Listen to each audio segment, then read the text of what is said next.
परम शांति।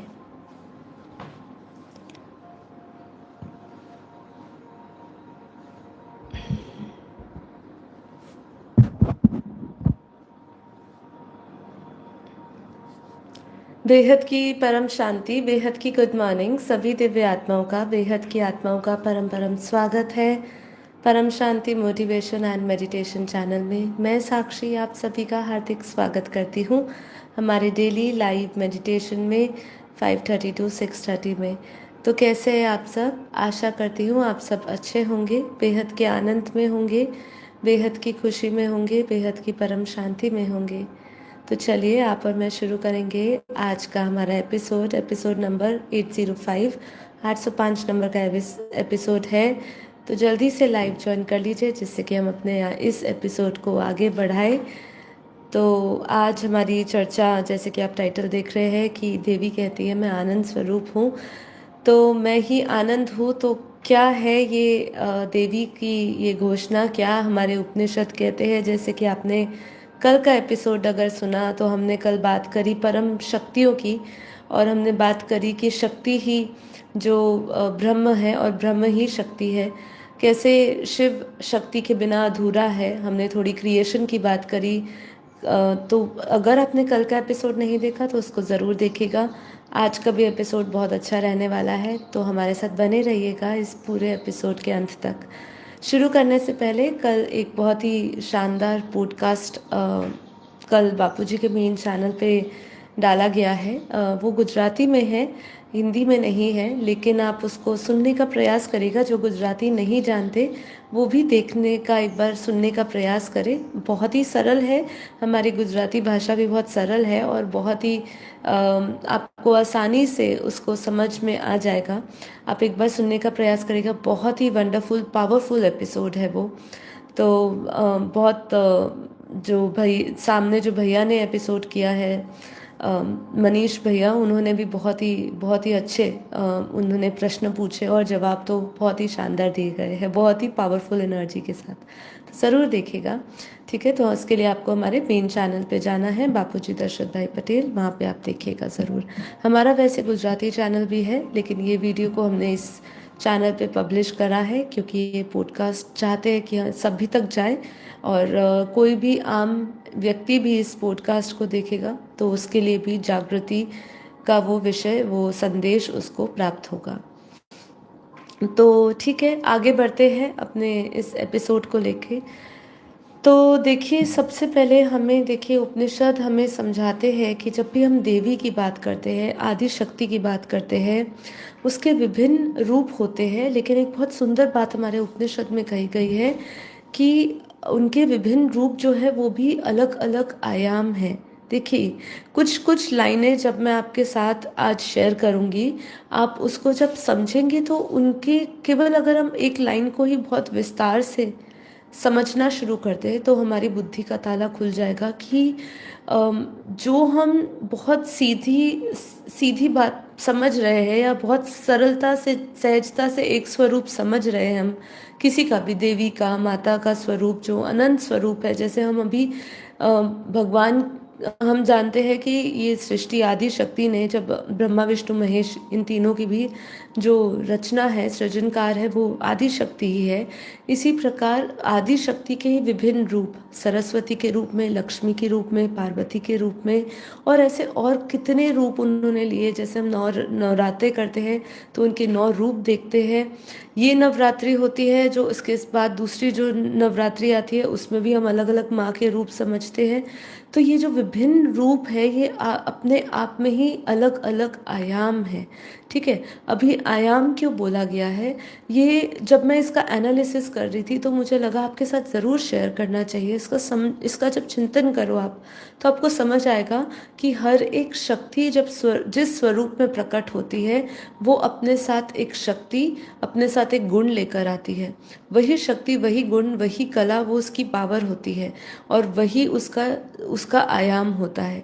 इसलिए हर एक देवी जब प्रकट होती है, मतलब अगर हम देवी का सबसे पावरफुल और सबसे श्रेष्ठ जो स्वरूप कहे आदि शक्ति, जिसमें से विभिन्न रूप प्रकट हुए अलग अलग समय काल पे, वो सभी अलग अलग आयाम हैं। ठीक है, तो ये हम जब किसी चीज़ को समझते हैं, एक ही तरीके से, एक ही दृष्टि से समझते हैं, तो वो हमें बहुत सिंपल सी बात लगती है, बहुत कि ये तो ठीक है, ये तो माँ का ये रूप है, इस माँ का माँ के रूप का ये अलग अर्थ होता है। पर ये अपने आप में ही अलग आयाम इसीलिए क्योंकि ये अपने आप में ही अलग एनर्जी है, अलग ऊर्जा है। और इसी ऊर्जा के बल पर मतलब आप समझे तो आपको वो आयाम को महसूस कर पाएंगे कि वो आपकी कैसी चेतना की कौन सी स्थिति है वो उस समय। जैसे अलग अलग माँ के रूप हुए तो उसमें आपकी चेतना की स्थिति भी अलग अलग होती है जब आप उनसे जुड़ते हैं। तो यहाँ पे हम बात करने वाले हैं उपनिषद में से ली हुई बात। तो यहाँ पे सृष्टि तभी चलती है कहते हैं जब ज्ञान, ऊर्जा और संतुलन तीनों साथ में होता है। ठीक है, ये बात हम अपने इस पूरे एपिसोड में भी आगे समझेंगे। ये सबसे महत्वपूर्ण बात थी, इसलिए मैंने आपके साथ सबसे पहले इसको साझा किया कि ज्ञान, ऊर्जा और संतुलन ये सब कुछ साथ में चलता है। ये कितनी महत्वपूर्ण बात है, आप केवल इस पे चिंतन करें। हम इस लाइन पर वापस आएंगे और इस पे हम डिस्कस करेंगे कि कैसे ज्ञान, ऊर्जा और संतुलन ये क्या है आपस में। और अगर हम इसको ये अगर परस्पर नहीं जुड़ते हैं तो आज देखिए कि दुनिया में जो हम हालत देख रहे हैं, या दुनिया में हम जो तमो प्रधानता देख रहे हैं, तमोगुणता देख रहे हैं, लोगों में दुख संताप देख रहे हैं, ये सभी का जो कारण है वो यही है कि ज्ञान, ऊर्जा और ये संतुलन जो है वो बिगड़ चुका है। ये तीनों जब आपस में परस्पर मिलते हैं तभी जाके सृष्टि अच्छी तरह चलती है।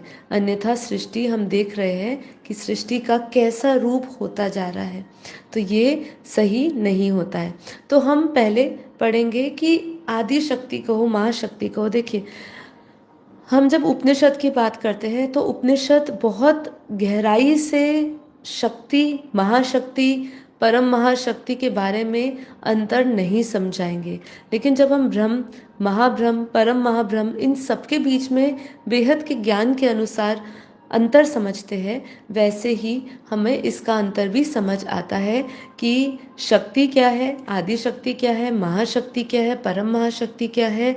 और जैसे सुप्रीम ऑलमाइटी बोला जाता है, जो बापों का बाप है, ठीक है, मतलब हर एक क्रिएशन के वो ग्रेट ग्रेट ग्रैंड फादर है। ऐसे ही उन शक्ति की बात करो तो वो शक्ति का भी अलग अलग, जैसे जैसे हम आयामों में ऊपर पहुंचते हैं, वो शक्ति, आदि शक्ति, महाशक्ति, परम शक्ति, उसका भी सूक्ष्म से सूक्ष्म, सूक्ष्म से सूक्ष्म रूप प्रकट होता रहता है। और उसको विभिन्न विभिन्न, जैसे ब्रह्म को महाब्रह्म बोला गया, जैसे परम महाब्रह्म बोला गया, जिसको अल्टीमेट बोला गया है ना, ऐसी वो अल्टीमेट शक्ति भी है, क्योंकि वो हमेशा ब्रह्म ही शक्ति है और शक्ति ही ब्रह्म है, वो साथ में ही होते हैं। तो अगर हम कहते हैं, यहाँ पे कह रहे हैं आपके लिए, मैं अभी जो यहाँ पे जो प्रस्तुत करने जा रही हूँ वो एक दार्शनिक और गहन कथा में प्रस्तुत करने जा रही हूँ, जो केवल पुराणों की घटनाएं नहीं है, उसमें आपको ज्ञान, आत्मज्ञान और बेहद का ज्ञान जो बापूजी ने दिया है उसका आपको संगम मिलेगा। ठीक है, हम इसमें न्यूरो साइंस की भी बात करेंगे। देखिए कहाँ कहाँ हमारा ज्ञान जो है, आध्यात्मिक ज्ञान, हमारे वेद और दार्शनिक ज्ञान की जब हम बात करते हैं तो कैसे ये हमें हमारा आज के आधुनिक विज्ञान से भी जोड़ता है, ये भी हम समझेंगे। बेहद के ज्ञान में बापूजी का दृष्टिकोण का क्या संगम है, इन सभी बातों से वो भी हम समझेंगे। तो कह रहे देवी जगदम्बा की कथा आती है शक्ति का अनंत रहस्य। ठीक है, तो शक्ति का अनंत रहस्य कहते हैं सृष्टि के आदि काल में, बहुत ध्यान से समझिएगा, आप अपने आप जब आप ये सुनते जाएंगे आंखें बंद करके, आप उसी आयाम, उसी शक्ति से जुड़ते जाएंगे। ठीक है, तो यहाँ पे कहते हैं कि जो प्रारंभ क्या था, प्रारंभ था ब्रह्मांड का मौन। कितना वंडरफुल, अपने आप में ही सेल्फ एक्सप्लेनेटरी है, आपको खुद ही ये समझ आना शुरू हो जाएगा कि ब्रह्मांड का मौन। जब हम कहते हैं कि जब हम उस परम धाम को याद करते हैं जो अवर्णनीय है, जो शब्दों से परे है, जो सिर्फ और सिर्फ अनुभव में आता है, तो वहीं पर ही आता है ब्रह्मांड का मौन। ठीक है। सृष्टि के आदिकाल की स्थिति ही मौन थी, इसलिए बापूजी ने हमेशा ज्ञान में कहा, शुरुआत में ही कहा, जब बापूजी ने 97 में ज्ञान देना शुरू किया, यहाँ पे जो लोग पहली बार आ रहे हैं उनके लिए बताना चाहूँगी, यहाँ बापूजी की बात हो रही है, बापूजी दशरथ भाई पटेल, ठीक है। उनका हमारा जो मेन चैनल है, आप उस पर जाके वीडियोस देखिए, पुराना चैनल है और 75 लाख लोग फॉलो करते हैं। ये सेकंड चैनल है जिसको हम चर्चा बापूजी के ज्ञान को बहुत सही और सरल तरीके से आपको समझाने के लिए और साथ ही साथ योग सीखने के लिए और योग में पुरुषार्थ करने के लिए बनाया गया है। तो यहाँ पे बापूजी ने हमें बताया था कि साइलेंस से कैसे साइंस निकली। जब कुछ नहीं था, जब साइलेंस की शक्ति थी, जब मौन था, तब भी उसके अंदर अथाह शक्ति थी और वही शक्ति से ही आज हर प्रकार का विज्ञान, चाहे आध्यात्मिक विज्ञान कहो, चाहे ये सृष्टि का निर्माण कहो, चाहे भौतिक विज्ञान बढ़ रहा है या भौतिक जगत बढ़ रहा है, वो सबका जो उद्भाव हुआ है, जो वहाँ जो क्रिएशन हुई है, वो उसी मौन, उसी साइलेंस से हुई है। इसलिए कहा सृष्टि के आदिकाल में स्थित सिर्फ और सिर्फ मौन था, ठीक है। न ध्वनि थी, न रूप था, न रंग था, केवल एक अनंत चेतना का सागर, जिसको बापूजी ने कहा कि हम अगर बेहद की कला के परम धाम, बेहद की कला के परम धाम उन आत्माओं को फिर से समझाना चाहूँगी जो हमारे साथ जुड़ते हैं, पहली बार जुड़ते हैं, कि जब हम बेहद की कला का परम धाम बोल रहे हैं, परम धाम से आपको अच्छी तरह पता है, परम धाम शाश्वत धाम बोला गया है। हमारे शास्त्रों में इसकी घोषणा की गई है, हमारे उपनिषदों में इसके बारे में पता है कि सबसे ऊंचा जो इस ब्रह्मांड का जो श्रेष्ठ, जो ऊंची पदवी है, जो अनंत आयामों को पार करके यहाँ के धरती के 7 लोकों, अनंत आयाम इसलिए बोल देते हैं, इन 7 लोकों में भी अलग अलग परतें हैं। जैसे जैसे आप एक लेवल से दूसरे लेवल जा रहे हो, आपका बहुत ही सूक्ष्म रूप में आपका क्या कहते हैं उसको, आपकी एनर्जी शिफ्ट हो रही है, समझ रहे आप। मतलब हम धीरे धीरे जैसे जैसे ऊपर जाते हैं, हमारा जो 5 तत्व बोल रहे हैं, आकाश, वायु, अग्नि, जल, पृथ्वी, ये पांचों तत्व जैसे जैसे हम जाएंगे, आकाश कैसे और सूक्ष्म होता जाएगा, धरती जल और कम होता जाएगा, और धीरे धीरे वही आकाश का बढ़ता बढ़ता स्वरूप और सूक्ष्म होता जाएगा, और फिर तत्वों से परम तत्वों की यात्रा शुरू होती है। तो कहने का यहाँ तात्पर्य ये है कि जब आप हर एक लेयर को समझोगे और फिर आप समझोगे कि ये सारे आयामों में भी छोटी छोटी इतनी लेयर्स है जिसके बारे में नहीं बताया जा सकता, फिर उसके बाद जब सबसे ऊपर परम धाम आता है, जो सबसे ऊंच से ऊंच धाम, जो भगवान श्री कृष्ण गीता में जिस परम धाम की बात कर रहे हैं, इसके ऊपर भी दुनिया जो है उसका भी परम धाम है। तो जब बापूजी बेहद की कला का परम धाम कहते हैं, तो ये सबसे ऊंचा ऊंचा और ऊंचा आयाम कह सकते हैं, जहाँ की एनर्जी जब आपको खींचती है, जो चुंबकीय शक्ति आपको खींचती है, जो आत्मा वहाँ तक पहुँच पाती है, जो वहाँ से वो शक्ति खींचती है, वो महसूस करती है उस अनंत चेतना का महासागर को। इसलिए बापूजी कहते हैं कि वहाँ पर अनंत रोशनी है। किसका प्रकाश? परम प्रकाश है, दूध जैसा श्वेत रंग का परम परम परम प्रकाश है, परम प्रकाश का महासागर है, जिसे माँ समझाती है कि वो बेहद का करंट है, जो चुंबकीय शक्ति है, आत्मा की शक्ति है, वही महासागर है जिसे शास्त्रों में पर ब्रह्म कहा गया है। उस मौन में जब संकल्प शक्ति की पहली तरंग उठती है, देखिए संकल्प शक्ति कौन करता है? वो भीतर बैठा हुआ ब्रह्म संकल्प नहीं कर रहा, उसके आसपास की माइट, उसके आसपास का जो वायुमंडल, जो उसकी शक्ति है, उसी से वो पहली तरंगे उठ रही है और वही देवी जगदम्बा का उद्भव होता है। तो देखिए, जो बापूजी ज्ञान दे रहे हैं उसका बहुत बेहद सूक्ष्म रूप है, लेकिन अगर हम अपनी कथाओं के अनुसार, उपनिषद के अनुसार इस सृष्टि की भी रचना को समझते हैं, इस ब्रह्मांड की, सिर्फ एक सौर मंडल की, एक ब्रह्मांड की क्रिएशन को हम समझते हैं ऐसे, क्योंकि बहुत सारे सौर मंडल हैं। हम जब आसमान में देखते हैं कितने अनंत सितारे देखते हैं, उसमें से एक सितारा, एक सौर मंडल हमारा है, उसकी क्रिएशन है। उसकी क्रिएशन जब हम बात करते हैं तो उसकी क्रिएशन भी उसी तरह हुई है। जब हम इसके ऊपर के भी अलग अलग आयामों में पहुंचते हैं तो उसकी भी क्रिएशन इसी आधार पे हुई है। इसलिए बापूजी कहते हैं जो पहले सूक्ष्म में है वही स्थूल में है। तो जैसे जैसे हम धरती के इस नज़दीक के ब्रह्मांड की क्रिएशन को भी समझते हैं, उसमें भी संकल्प शक्ति की जो तरंगे है, जो ब्रह्म से उठती है, वही से ही देवी जगदम्बा का उद्भव होता है। वह केवल एक देवी नहीं है, यह देवी उनको केवल एक रूप, एक नाम दिया गया है, बल्कि चेतना की वो मात्र शक्ति है जिससे सब कुछ प्रकट हुआ है। इसीलिए आज जब हम इस हद की भौतिक दुनिया में क्रिएशन के लिए कौन निमित्त माना गया है? स्त्री माता को माना गया है, इसलिए मातृ शक्ति को सलाम किया गया है, मातृ शक्ति की पूजा की गई है। इसलिए बोलते हैं कि भारत माता बोला गया है, पिता नहीं बोला गया, इसीलिए क्योंकि वही क्रिएशन का आधार है। जैसे स्थूल में क्रिएशन का आधार वही है, वैसे ही सूक्ष्म में भी क्रिएशन का आधार वही है। इसीलिए कहा कि वही देवी को, वही आदि शक्ति को, वही महाशक्ति को, सब अलग अलग आयाम से आए हैं, अलग अलग नाम से जुड़े हैं, लेकिन फिर भी अभी अगर हम मोटे रूप से समझे, आपको समझ आए, उस दृष्टि से समझे, तो ये सभी परब्रह्म है। इनके 3 रूप हमने देखे हैं क्रिएशन के टाइम पे। जैसे हम ब्रह्मा विष्णु महेश को समझते हैं, ऐसे हम सरस्वती लक्ष्मी और अलग अलग शक्ति के रूप में काली, दुर्गा, सती, पार्वती, अलग अलग रूप में हम देखते हैं। तो ये जैसे 3 शक्तियों का जन्म होता है, तो देवी जगदम्बा के भी ये विभिन्न और त्रिविध रूप से संपूर्ण शक्ति, जो ये पूरी शक्ति है, ये शक्ति से ही सृष्टि को गति मिलती है। ये तीनों शक्तियों का जब जन्म होता है, इसी त्रिविध रूप से संपूर्ण सृष्टि जो है वो गति उसको दी जाती है, जिसमें सरस्वती आई, लक्ष्मी आई, तीसरा रूप काली का है, दुर्गा का है, पार्वती का है। तो वो उनका अलग अलग रूप है। जैसे सरस्वती ज्ञान की शक्ति है, लक्ष्मी को समृद्ध शक्ति का, समृद्धि की शक्ति, काली और दुर्गा को बोला संहार की शक्ति है। पर जैसे मैंने आपको शुरुआत में ही बताया, ये 3 रूप कहो या उनके विविध रूप कहो, उनकी विविध विभूतियों की बात करें, तो ये सब कुछ जो है अलग अलग आयाम है। ठीक है, क्यों? एक चीज़ और, इसको हम थोड़ा सा और सूक्ष्म में अनुभव से समझते हैं। जब हम सरस्वती की बात करते हैं, वो ज्ञान शक्ति है, वो शब्द, भाषा, बुद्धि की माता है। जब हम लक्ष्मी की बात करते हैं, वो ऊर्जा, प्रवाह, समन्वय की शक्ति कही गई है। जब हम काली की बात करते हैं, तो वो संतुलन और पुनर्जन्म की शक्ति है। तो ये सब शक्तियों को जब हम भीतर में अपने अंदर देखते हैं, जैसे कल मैंने कहा था कि हमारे भीतर ही परम शक्तियाँ हैं, उन परम शक्तियों को हमें जानना है, उन परम शक्तियों को जागृत करना है, उन परम शक्तियों में ही रहना है।